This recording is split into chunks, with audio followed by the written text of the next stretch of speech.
根据卫福部上新的癌症登记报告，是每4分2秒就有1个人着癌，这时间是又个缩短。这当中，肺癌是上侪人着的，第2是大肠癌，第3是肠癌。咱国人10大死亡原因的第1位依然是癌症。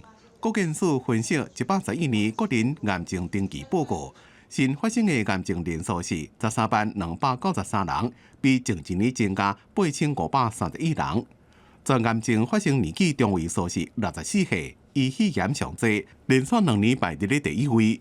以全癌症来讲，平均是4分2秒钟就1个人着癌，比前一年的4分19秒时间又搁变紧。癌症的发生数大概跟110年比起来，大概增加了8000多人啊，代表可能有一些延迟就医跟当初疫情的时候不敢出来筛检有密切的一些关系。10大癌症新发生的人数内面，肺癌意外是第1位，过来就是大肠癌、女性的咽癌、肝癌、裂泡腺癌。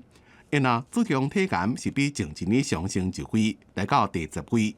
国健署提醒讲，癌症伫咧初期无明显的症状，民众除了定期做健康检查，也可以注意身体状况是毋是有改变。以肺癌来讲，如果有这个长期的一些咳嗽，那或者是以乳癌来讲，它有这个女性有一些相关的一些硬块，或者是在乳房的一些变化。那在大肠癌部分有包括它的一个大便的一个习惯改变，就呼吁民众能够注意到身体的这个警讯。统计显示，每年差不多5万多位个人因为着癌过身。